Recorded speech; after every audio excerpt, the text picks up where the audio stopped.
What if the only child of a nation's president was suffering on the streets, hungry, homeless, and unloved simply because she didn't know who she truly was? This is Bisola's heartbreaking story.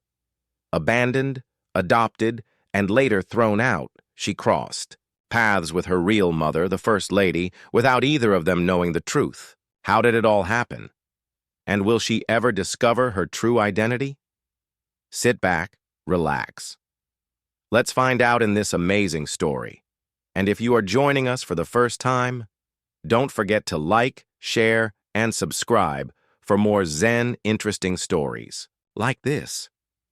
Let's dive in. Who stole the meat in this pot? Mummy Aduni's voice thundered through the house like a war drum.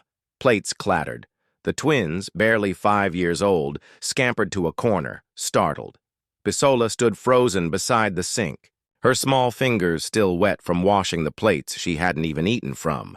I said, "Who stole this meat?" Mommy Adoni roared again, lifting the lid of the steaming pot. Only 2 pieces of meat remained. "I didn't touch anything," Bisola said quietly, barely above a whisper.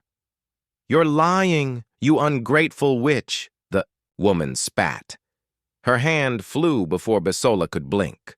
A hot slap landed on the girl's cheek, sharp and humiliating.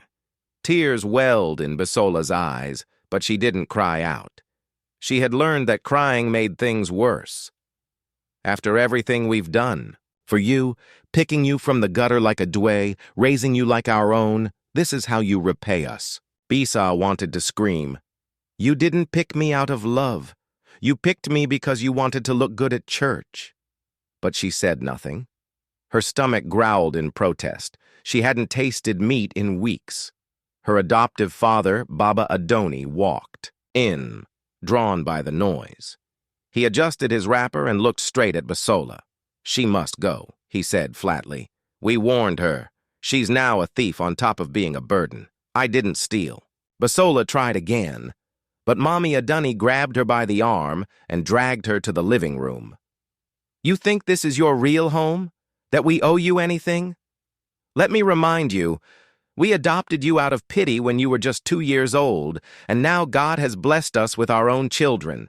You're no longer needed here, but I'm sorry, please don't throw me out," Bisola pleaded, trembling. "Too late." Baba Adoni opened the front door. "Carry your things. In fact, you have nothing. Just leave."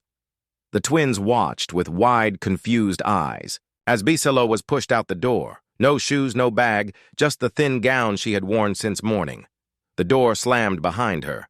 Lock clicked, and just like that, she was homeless. She stood there, stunned barefoot on the rough gravel, trying to understand what had just happened. Her chest heaved with silent sobs. Her legs trembled. She had nowhere to go. Neighbors peeked through their curtains but said nothing. Nobody wanted to meddle in family matters. She walked aimlessly into the night, her stomach empty, her heart shattered. She wandered for hours, dodging okadas and sleeping dogs until she found herself at a market square. She curled up behind a stack of crates, shivering as the night breeze wrapped around her like a punishment. Her cheeks still stung from the slap. Her eyes burned with exhaustion. She stared into the darkness and whispered, "What did I do wrong?" No answer, just a distant rumble of a generator. For the first time in her life, Bisola felt like she truly didn't belong anywhere. Not even the streets welcomed her. She had no parents, no home, no bed. She didn't even know her real name. Bisola was the name the orphanage gave her. Was that even hers? Why was I born if nobody wanted me? She cried softly into her knees, trying not to attract attention. At dawn, a woman sweeping the market chased her away with a broom. "Oh, Lee, dirty girl, go back to your parents." "I don't have any," Bisola whispered, dragging her tired legs down the road. She approached a food stall and begged. "Please, I'm hungry." The woman hissed and turned her back. "God forbid I feed a street thief." Bisola collapsed beside a wooden kiosk, too weak to keep walking. She hadn't eaten in 2 days. Her head throbbed. Her stomach felt like a hole. When the kiosk owner arrived, he kicked her leg. "Go before police will come and say, 'I'm hiding a criminal.'" She stumbled away again. By evening, Bisola sat under a broken shed near a mechanic's shop, curled up like a wounded animal. A boy her age handed her half a bottle of water and a torn piece of bread. She took it like it was gold. "Where's your family?" he asked. She didn't answer. He stared at her for a moment. "Set life is hard. Don't die." "Okay." Bisola nodded, but deep down she was already giving up. Her eyes stung as she looked up at the night sky. "Dear God, do I even matter?" No voice answered, but somewhere miles away, a woman who once held her in her arms was waking up from a nightmare she couldn't understand. The second night on the street was worse than the first. A storm was coming. The skies over Legos grumbled low and mean as Bisola crouched beneath a broken umbrella stand near a shoddy bridge. The wind slapped her thin dress against her bones. Thunder rumbled again. She tightened, her arms around herself, but her body had already gone numb from hunger and cold. Nearby, some area boys laughed around a fire made from old tires. Their eyes gleamed in the dark like cats. One of them whistled toward Bisa. "Hey, Smalley, come sit here with us now," one of them called, patting his lap. Bisola didn't move. Another boy stood up and began walking toward her. Her instincts screamed. She grabbed her slippers and ran barefoot, heart pounding. She didn't stop until she reached a gutter behind a locked shop. She climbed in and curled up between two plastic containers that smelled of soap and rot. Her chest rose and fell with shallow breaths. She was 13, alone, terrified, and invisible. By morning, her lips were dry and cracked. Her throat burned. Her stomach was hollow.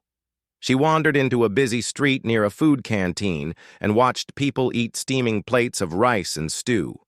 Her nose twitched. Her legs shook.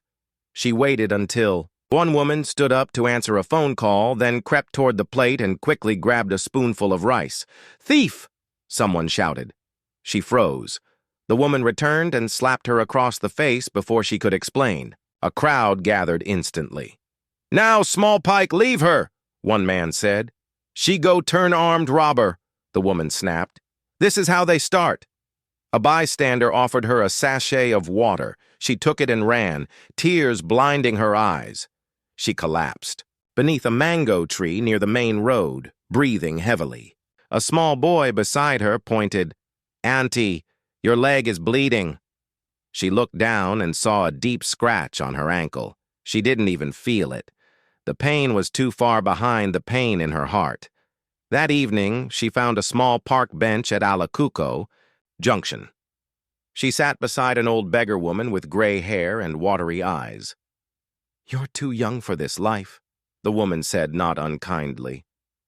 "I was kicked out," Bisola whispered. "You have parents?" Bisola hesitated. "I don't know who they are. The people who adopted me threw me out last week." The old woman nodded slowly. "There's something dangerous about being forgotten. You start to feel like maybe God forgot you too." Bisola lowered her head. The woman gave her a piece of boiled corn. "Eat. You'll need your strength." She chewed slowly, tears streaming down her face with each bite. The next day, Bisola tried to beg at a car park.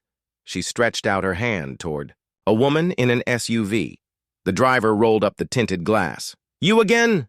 a kiosk owner shouted. "I warned you not to beg here." "I'm just hungry," Bisola pleaded. The man picked up a stick and charged toward her. She ran again. Her legs ached, her back throbbed, but she ran until her lungs burned. She found herself at a street market and collapsed beside a bucket of oranges.